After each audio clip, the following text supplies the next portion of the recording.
We're going to continue our study of representations of relations by looking at another kind of relation, a circular relation.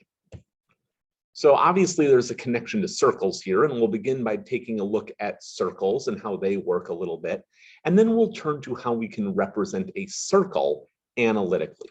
This might be a little less familiar than what we did earlier with lines, but it's not too difficult, and you may have seen it before in your algebra courses. Let's begin by taking a look at what circles are and studying them graphically a little bit. We'll start by establishing a goal for this. Recall that we studied lines and linear relations in order to get used to the idea of multiple representations of a relation. Now, lines are very familiar, and if you've taken algebra courses, you've done quite a bit with lines and their graphs and their equations and so on. So it can be a little bit easy to, in a sense, overlook some of the lessons that we should be taking from our study of lines. Our goal here is to use a somewhat less familiar type of relation, a relation represented graphically by a circle, in order to see a little more about how multiple representations of relations work. So this will illustrate this theme a little more clearly maybe than in the linear case where everything is almost second nature to you by now. Let's begin with a graphical definition of a circle. Here it is. We can say that a circle is the collection of points that are the same fixed distance from a particular point. So there's a particular point here mentioned at the end of the definition. We give this a special name. We call it the center of the circle. And then the distance that the definition mentions, the distance of each point on the circle from the center, is what we call the circle's radius. And recall the idea being fully determined. We can say that a circle is fully determined by its center and radius. If you know these two things, you know everything there is to know about, or you can figure out everything there is to know about the circle. So one thing that we're going to want to do, since our goal in part here is to figure out a way to represent these kinds of relations analytically, we want to make sure that our analytical representations, our equations for circles, tell us as clearly as possible what the center and the radius of the circle are. So let's turn to how to do that. We'll take a look at analytical representations of circles. We're going to start here by using something you may have seen before, a formula for distances between points. So recall that this shows up in the definition of a circle. A circle is the collection of points that are the same fixed distance from the center.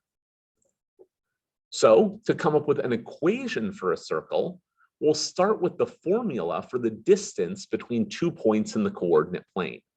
So if we have 2 points, x1, y1, and x2, y2, the distance between them, we'll call it d, is given by this formula here. The distance is equal to the square root of x2 minus x1 squared plus y2 minus y1 squared.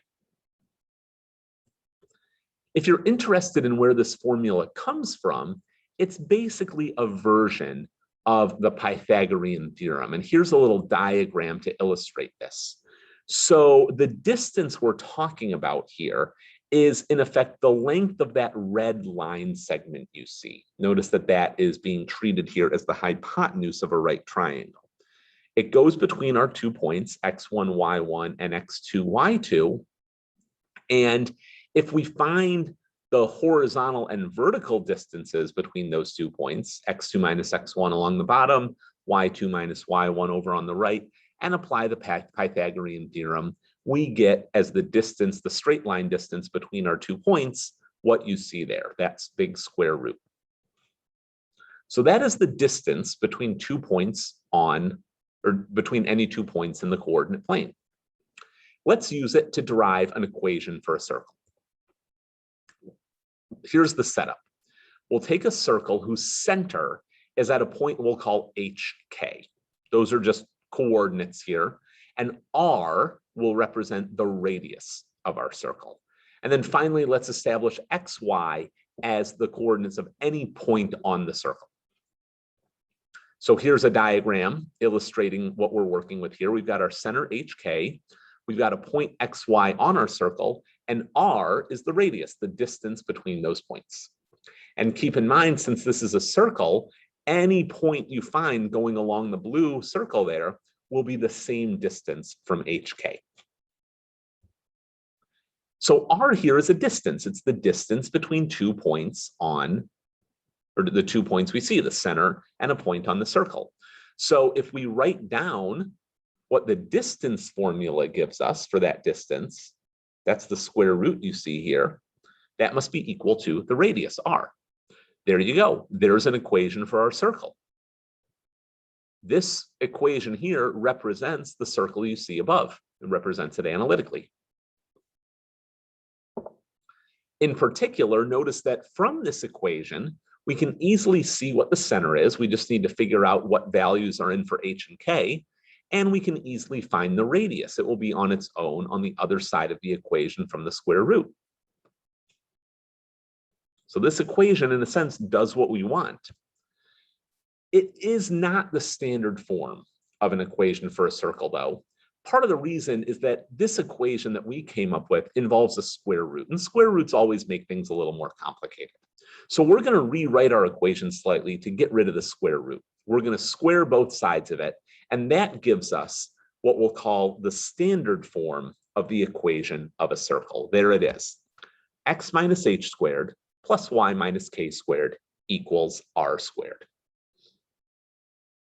That is the form, the standard form for an equation for any circle. Let's look at an example of how to use it. We'll find or write an equation for a circle.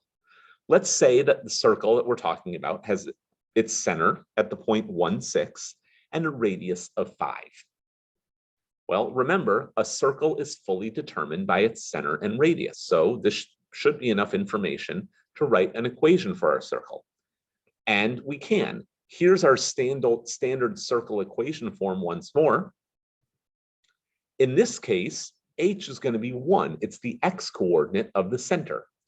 K will be 6, the y coordinate of the center. And the radius r will be 5. If we plug all those in, here's what we get. X minus 1 squared plus y minus 6 squared equals 25, which is 5 squared.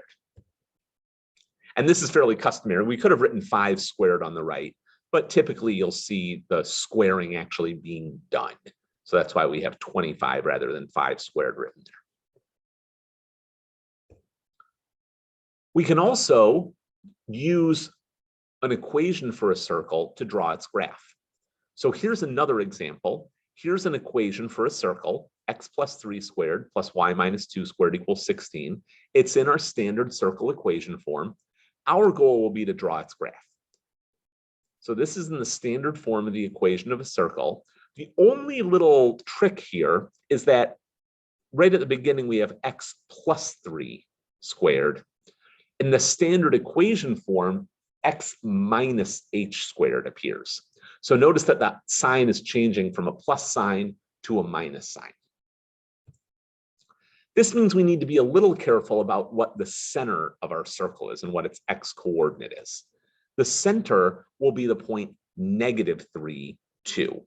And that the reason why we have -3 there is because if we were to rewrite x plus 3 with a minus sign, like we have in the standard equation form, then we would have to write it as x minus -3. The y coordinate of the center is 2 because that appears after the minus sign in y minus 2 squared. Our radius is going to be 4, not 16. 16 is what you get when you square the radius, but we want just the plain old radius, so we need the positive square root. And that gives us everything we need to draw the graph. We have the center and the radius, and that's enough to do anything else you want to do with the circle. So here are the key pieces of information that we extracted from our equation, and here's a graph showing what our circle looks like in the coordinate plane. Notice that we have our center at -3, 2. We have the circle itself in blue going around, and any point along the blue circle is exactly 4 units away from that center. If you want to draw this by hand rather than putting up a computer-generated version like we see here, the way to do this is to start by plotting the center of your circle. That would be the point -3, 2 in this case. And then you can plot the 4 labeled points that you see there: 1, 2, -3, 6, -7, 2, and -3, -2. Those are the points that are directly 4 units up or down from the center.